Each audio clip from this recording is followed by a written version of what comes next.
Welcome to ComSpark. My name is Bryan Kaiser, and I'm on the Executive Host Committee for ComSpark, and I'm the guest host today for our meeting with Kimberly Clavin, and we're looking forward to chatting with her. So, Kimberly, welcome. Thank you. You're welcome. What are you excited about for the future of technology?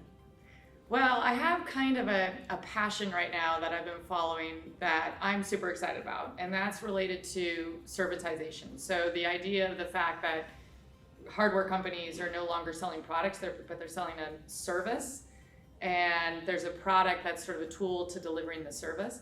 The reason I'm excited about that is because the usage of technology makes it so we can make things hyper-personalized.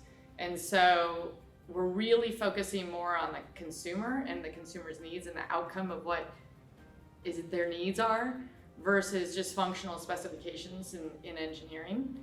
And so I'm really excited to see where that can go, because it's like unleashing a ton new of revenue models and business models that it's just fun to watch.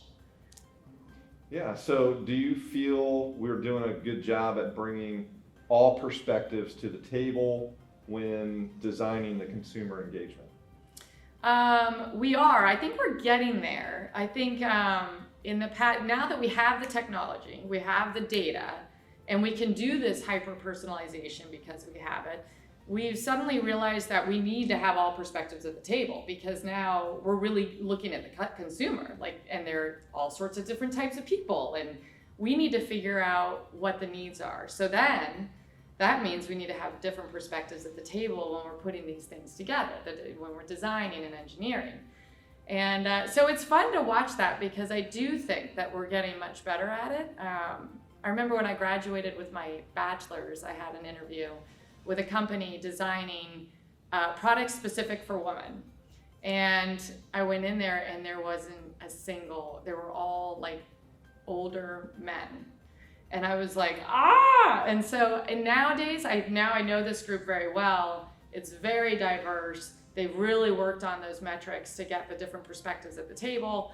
And so I'm seeing it and living it and understanding that we're progressing that way. So it is, I think we're doing a good job. We're moving there, we're getting there. That's good, we're heading in the right direction. Right. We still have a long way to go. We still have a long way to go, Yeah. but we're definitely going in the right That's direction. good, the needles move, so Yes. Great. Do you have any recommendations for parents, specifically those in technology or STEM fields, on maybe how to inspire their kids to explore opportunities in technology? Yeah, well, I'm really glad you asked that, because the stats show that there's so many STEM jobs out there, 2 parents of non-STEM jobs need to produce STEM kids, because we need more people in technology and science. So how do they do that if they don't even know how to go that way? And I actually am personally experiencing this right now. My son has decided he wants to be an animal enrichment person, and I'm like, I don't know anything about that. Like, how can I guide him? And so my recommendation to people who want to expose their children to fields that they maybe don't know anything about, or even maybe if they do and they want to steer their children, number one, don't be pushy. You can't force the technology down them, because they'll shut down. But to give them ways of being exposed to things, like just by bringing them into environments that have this technology and experiences in places. Even just laying things out on the floor and leaving it there. I do this all the time. Like, oh, there's a Raspberry Pi sitting in the corner, which is a little technology device. I don't know what it's doing there. And just let them figure it out. Don't push them towards it, but just give them the exposure and the experience that they need. We also, in our household, we have Maker Mondays, which every day Monday we'll make something out of an odd object. We'll give them a fork and say, make something. Every Wednesday we do Wondering Wednesdays, where the kids collect wonders all week, and then on Wednesdays we surf the wonders. So we're not forcing, and we're really just giving them immersion, engagement experiences. One of my favorite examples is a book by Tony Wagner called Creating Innovators. And there he interviewed all the parents of top innovator people and professors and such, to find that it really is about providing off the wall experiences that you normally wouldn't. So rather than staying in your community doing your thing, maybe giving back by volunteering in some things you normally wouldn't do, to give them experiences to see more. But it's also about play, passion, and purpose, and giving the kids the opportunity to learn through play with a passion and purpose.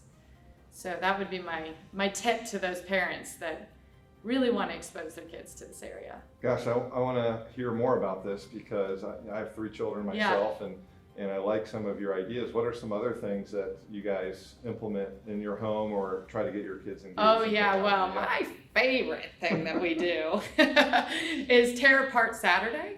So we have a text chain in our neighborhood, and I've said, if anything breaks, give it to me. Like, we're like the junkyard of stuff. And so whenever something breaks, they drop it off on our patio, and every Saturday night we take something apart.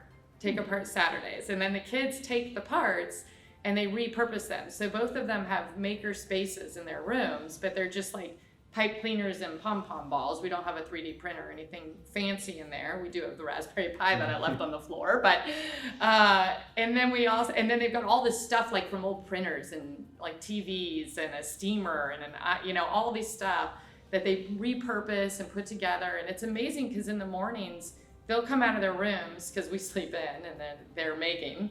They'll come out of their rooms with things that are helping people, like impactful, like, oh, our cat is having a hard time walking, so I made them this little, one of them made this cat thing that helps our cat around, or things that they experience that are that people need help on, they'll build on their own with this random stuff.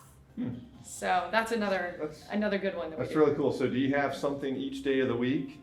No, we don't. We take a break some of the days. Our Maker Mondays is spotty at this point too, but we're very, very big on Wondering Wednesdays and the Take Apart Day. Those are our favorite. A lot of it's probably because I'm like curious. I'm so curious. I love learning, and it's almost to a fault.